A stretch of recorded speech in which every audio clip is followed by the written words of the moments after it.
अद्वैत वेदांत episode 17। नेति नेति, स्वयं को मिटाने की प्राचीन विधि। भाग 1। जो तुम नहीं हो उसे हटाने की कला। यदि मैं तुमसे पूछूं तुम कौन हो, तो तुम क्या उत्तर दोगे? तुम अपना नाम बताओगे, अपना व्यवसाय बताओगे, अपना परिवार बताओगे, अपनी उपलब्धियां बताओगे, शायद अपने दुख भी बताओगे। लेकिन अद्वैत वेदांत कहता है इनमें से कोई भी तुम नहीं हो। और यही वो स्थान है जहां अद्वैत संसार के सभी सामान्य विचारों से अलग हो जाता है। अधिकांश मार्ग तुम्हें कुछ बनने को कहते हैं। अधिक ज्ञानी बनो, अधिक पवित्र बनो, अधिक आध्यात्मिक बनो। लेकिन अद्वैत कहता है कुछ मत बनो, केवल ये देखो कि तुम क्या नहीं हो। और यही है नेति नेति। बृहदारण्यक उपनिषद में महर्षि याज्ञवल्क्य एक अद्भुत विधि बताते हैं। जब उनसे ब्रह्म के स्वरूप के विषय में पूछा गया तो उन्होंने कोई परिभाषा नहीं दी, उन्होंने कोई सिद्धांत नहीं दिया। उन्होंने कहा नेति नेति। बृहदारण्यक उपनिषद 2.3.6। ये नहीं, ये भी नहीं। ध्यान दो, ऋषि ब्रह्म को बताने का प्रयास नहीं कर रहे, क्योंकि जो भी बताया जाएगा वो एक वस्तु बन जाएगा। और ब्रह्म कोई वस्तु नहीं। जो देखा जा सके वो ब्रह्म नहीं, जो सोचा जा सके वो ब्रह्म नहीं, जो कल्पना में आए वो ब्रह्म नहीं। इसलिए सत्य को पकड़ने का प्रयास नहीं किया जाता, असत्य को हटाया जाता है। यतो वाचो निवर्तन्ते अप्राप्य मनसा सह। जहां से वाणी लौट आती है, जहां मन भी नहीं पहुंच सकता, यदि मन वहां नहीं पहुंच सकता तो फिर उसे जाना कैसे जाए? नेति नेति के द्वारा। अब इस साधना को समझते हैं। मान लो तुम कहते हो मैं शरीर हूं। अद्वैत पूछता है क्या शरीर बदलता है? हाँ, बचपन का शरीर अलग था, युवावस्था का अलग, वृद्धावस्था का अलग होगा। यदि शरीर बदल रहा है और तुम उन परिवर्तनों को देख रहे हो, तो देखने वाला और शरीर एक कैसे हो सकते हैं? इसलिए शरीर नहीं, नेति। कठोपनिषद कहता है नायमात्मा शरीरेण। आत्मा शरीर नहीं है। अब मन की ओर चलते हैं। तुम कहते हो मैं खुश हूं, कुछ समय बाद मैं दुखी हूं, फिर मैं क्रोधित हूं, फिर मैं शांत हूं। यदि ये सभी अवस्थाएं बदल रही हैं तो तुम कौन हो? खुशी, दुख, क्रोध, या वो जो इन सब को देख रहा है? अष्टवक्र गीता कहती है सुखम दुखम मानसानि। सुख और दुख मन की अवस्थाएं हैं, वे तुम नहीं हो। वे आती हैं, जाती हैं, और तुम उन्हें देखते हो। इसलिए मन नहीं, नीति। अब बुद्धि। तुम्हारे विचार बदलते रहते हैं। आज जो सत्य लगता है कल असत्य लग सकता है। आज जो निर्णय सही लगता है कुछ वर्षों बाद गलत लग सकता है। यदि बुद्धि बदलती है तो वो भी स्थायी नहीं, और जो स्थायी नहीं वो आत्मा नहीं हो सकता। इसलिए बुद्धि नहीं, नेति। मांडुक्य कारिका कहती है न निरोधो न च उत्पत्तिः, न बंधो न च साधकः। न कोई उत्पन्न होता है, न कोई बंधा है, न कोई साधक है। ये कथन तब तक समझ नहीं आता जब तक नेति नेति की प्रक्रिया गहरी न हो जाए। अब सबसे कठिन परत, अहंकार। मैं, वो मैं जो कहता है मेरा जीवन, मेरी कहानी, मेरा सफलता, मेरा दुख। क्या ये मैं सदैव ऐसा ही था? नहीं। जब तुम पैदा हुए थे तब तुम्हें अपना नाम भी ज्ञात नहीं था। तुम्हें जाति नहीं पता थी, धर्म नहीं पता था, राष्ट्र नहीं पता था। यह सब बाद में जोड़ा गया। तो फिर ये मैं कहां से आया? योग वासिष्ठ कहता है अहंकार कल्पितम विश्वम। अहंकार द्वारा कल्पित ये संसार है। ध्यान दो, ऋषि संसार को झूठा नहीं कह रहे। वे ये कह रहे हैं कि जिस प्रकार तुम संसार को देखते हो वो अहंकार के रंग से रंगा हुआ है। अब नेति नीति का सबसे सूक्ष्म चरण आता है। तुम शरीर नहीं, तुम मन नहीं, तुम बुद्धि नहीं, तुम अहंकार नहीं, तो फिर तुम कौन हो? मन तुरंत उत्तर देना चाहता है, लेकिन अद्वैत कहता है, रुको, कोई उत्तर मत दो, क्योंकि उत्तर भी एक विचार होगा और विचार भी देखा जा सकता है, इसलिए वो भी नहीं। नेति दृष्टा दृश्यम एवं न भवति। दृष्टा कभी दृश्य नहीं बनता। यही नेति नीति का हृदय है। जो देखा जा सकता है वो तुम नहीं हो। जो अनुभव किया जा सकता है वो तुम नहीं हो।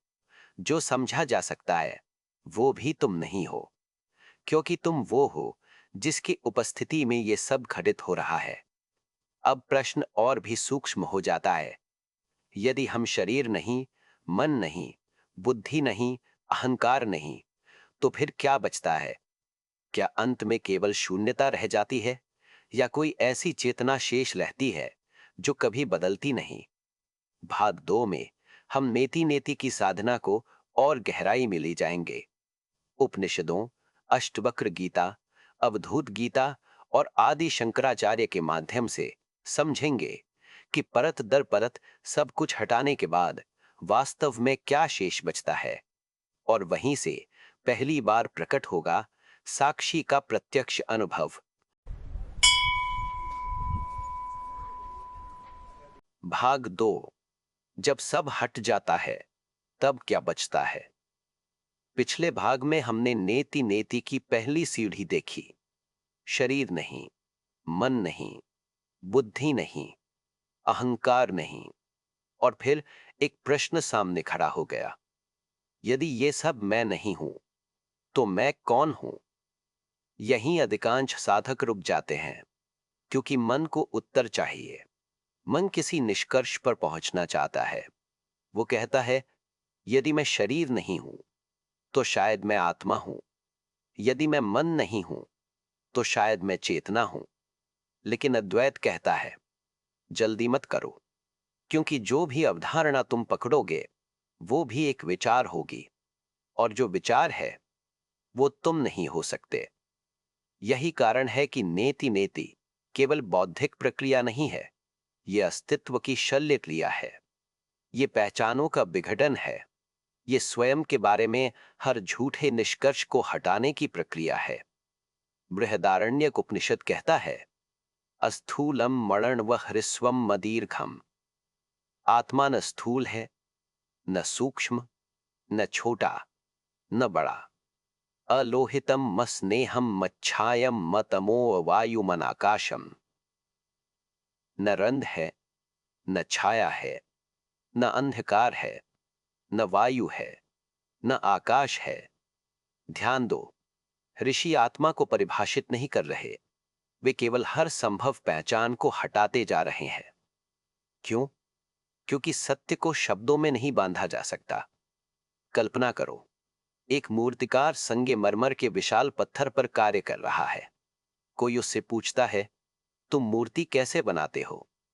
वो उत्तर देता है, मैं मूर्ति नहीं बनाता, मैं केवल वो सब हटाता हूं जो मूर्ति नहीं है।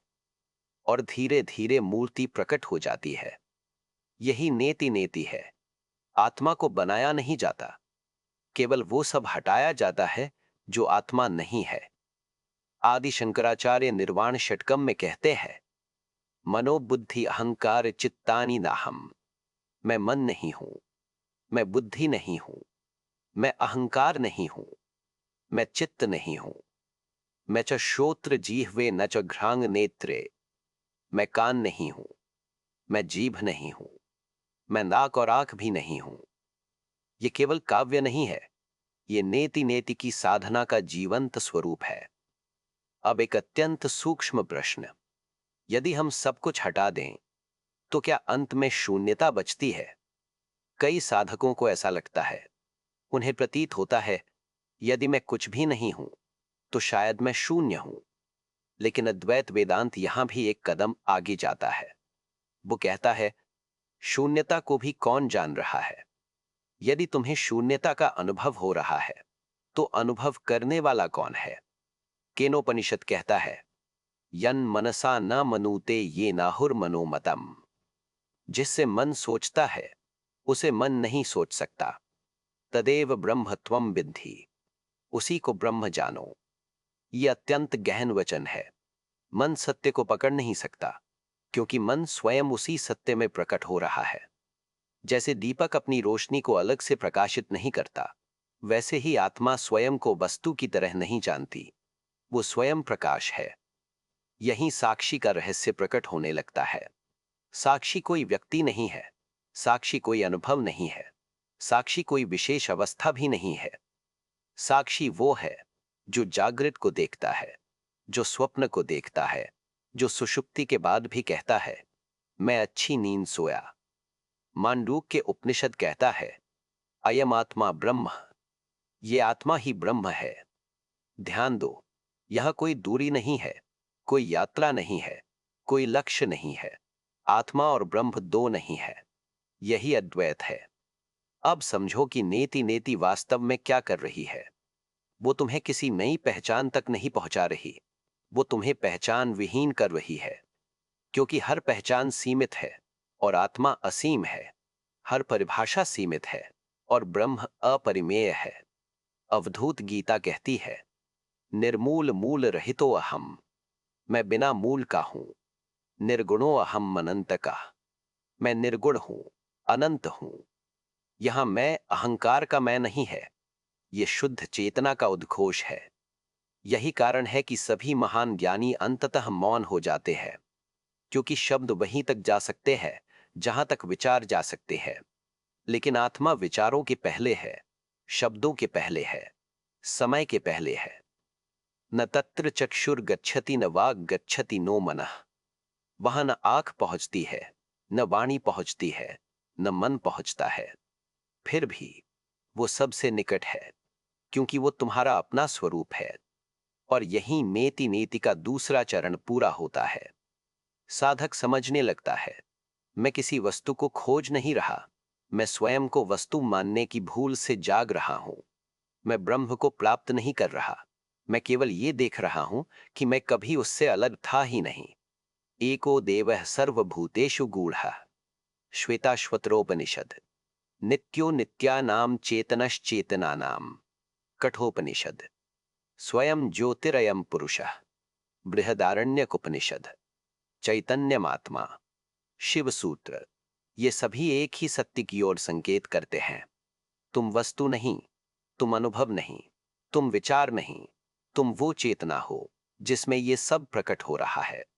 लेकिन अब एक अंतिम और अत्यंत सूक्ष्म प्रश्न शेष है। यदि साक्षी ही सत्य है, तो क्या साक्षी भी एक अवस्था है? क्या साक्षी को भी देखा जा सकता है? और नेति नेति की प्रक्रिया कहाँ समाप्त होती है? क्या अंत में कोई साक्षी बचता है, या साक्षी और दृश्य का भेद भी विलीन हो जाता है? भाग 3 में हम प्रवेश करेंगे साक्षी के पार का अद्वैत, जहां नेति नेति अपनी अंतिम सीमा तक पहुंचती है और जहां उपनिषदों का महान रहस्य प्रकट होता है, नान्यदस्ति किंचना। भाग 3, साक्षी के पार का अद्वैत। पिछले भाग में हम एक अत्यंत सूक्ष्म बिंदु तक पहुंचे थे। हमने देखा, मैं शरीर नहीं, मैं मन नहीं, मैं बुद्धि नहीं, मैं अहंकार नहीं। और फिर एक नई पहचान उभारती दिखाई दी, साक्षी।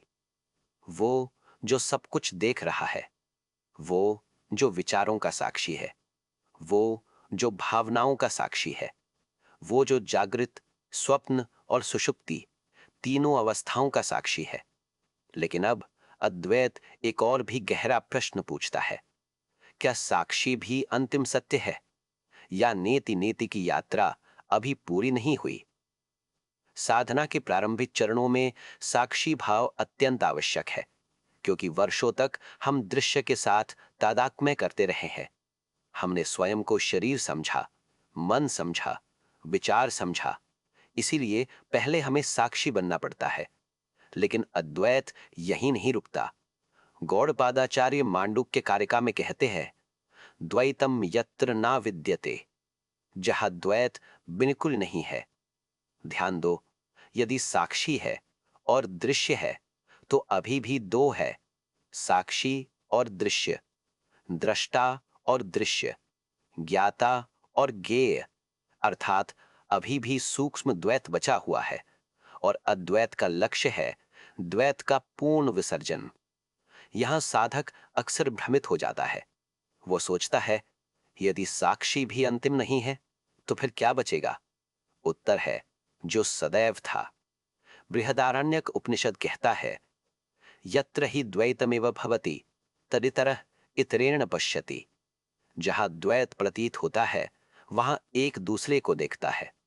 लेकिन आगे ऋषि कहते हैं, यत्र त्वस्य सर्वमात्मैवाभूत तत्केन कम पश्येत। जहां सब कुछ आत्मा ही हो गया वहां कौन किसे देखेगा? ये अद्वैत का शिखर है। यदि सब आत्मा है तो देखने वाला और देखा जाने वाला कहां बचेगा? कल्पना करो, एक दर्पण के सामने 100 वस्तुएं रखी हैं। दर्पण सबको प्रतिबिंबित करता है, लेकिन यदि सभी वस्तुएं हटा दी जाएं, तो क्या दर्पण नष्ट हो जाएगा? नहीं, वो अपनी शुद्ध अवस्था में रहेगा। उसी प्रकार साक्षी पहले विचारों का साक्षी है, फिर भावनाओं का, फिर अहंकार का, और अंततः स्वयं साक्षी की धारणा का भी। अष्टावक्र गीता कहती है, ना हम कर्ता व भोक्ता, मैं न करता हूं न भोगता हूं, निर्विकल्पो निराकांक्षा, मैं निर्विकल्प हूं, इच्छा रहित हूं। ध्यान दो, यह कोई साक्षी भाव भी नहीं बचा, केवल शुद्ध अस्तित्व बचा है। यही कारण है कि अद्वैत में अंतिम सत्य को अनुभव भी नहीं कहा जाता। क्यों? क्योंकि हर अनुभव का आरंभ और अंत होता है। हर अनुभव का कोई अनुभव करता होता है, लेकिन आत्मा न आरंभ है, न अंत है, न अनुभव करता है। वो अनुभव की संभावना का आधार है। केनोपनिषद कहता है, अविज्ञातम विजानान्ताम, विज्ञातम अविजानान्ताम। जो सोचता है कि उसने ब्रह्म को जान लिया, उसने नहीं जाना। जो जानता है कि उसे वस्तु की तरह नहीं जाना जा सकता, उसी ने जाना। यह उपनिषद का सबसे रहस्यमय कथन है, और यही नेति नेति का अंतिम चरण है। सत्य को वस्तु की तरह पकड़ने की हर कोशिश समाप्त हो जाती है। अब एक अत्यंत सूक्ष्म दृष्टांत। नदी समुद्र में गिरती है। जब तक वो नदी है, उसकी पहचान है, उसका नाम है, उसकी दिशा है। लेकिन समुद्र में मिलते ही क्या होता है? क्या नदी मर जाती है या समुद्र बन जाती है? यही साधक के साथ होता है। अहंकार को लगता है मैं समाप्त हो जाऊंगा, लेकिन आत्मा जानती है कि मैं अपने वास्तविक स्वरूप में विलीन हो जाऊंगा। छांदोग्य उपनिषद कहता है, यथा नद्यः स्यन्दमानाः समुद्रे अस्तम गच्छन्ति नाम रूपे विहाय। जैसे नदियां नाम और रूप छोड़कर समुद्र में विलीन हो जाती है, वैसे ही ज्ञानी नाम रूप से परे सत्य में स्थापित हो जाता है। यही नेति नेति की यात्रा अपने चरम पर पहुंचती है। पहले शरीर गिरा, फिर मन गिरा, फिर बुद्धि, फिर अहंकार, फिर साक्षी की धारणा भी विलीन हो गई, और जो बचा उसे शब्द नहीं छू सकते। एकमेवाद्वितीयम, छांदोग्योपनिषद। एक ही है, दूसरा नहीं। नेह नानास्ति किंचनम, बृहदारण्यक उपनिषद। यह कोई अनेकता नहीं है।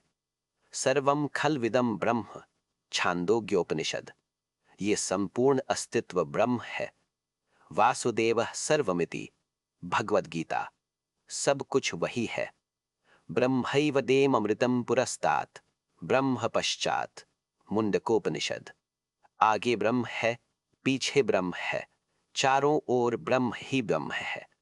और तब साधक पहली बार समझता है, नेति नेति का उद्देश्य स्वयं को नष्ट करना नहीं था, स्वयं के बारे में भ्रम को नष्ट करना था।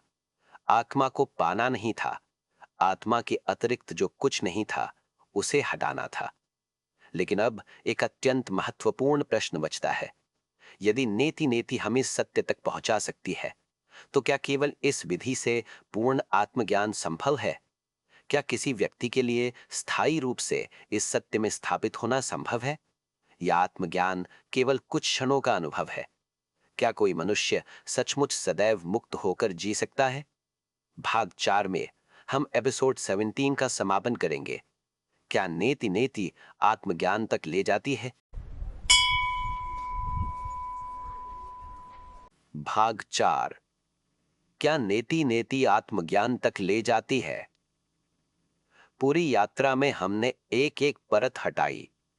शरीर, मन, बुद्धि, अहंकार, यहां तक कि साक्षी की धारणा भी। और अब हम एक अत्यंत महत्वपूर्ण प्रश्न के सामने खड़े हैं। क्या नेति नेति वास्तव में आत्मज्ञान तक ले जाती है?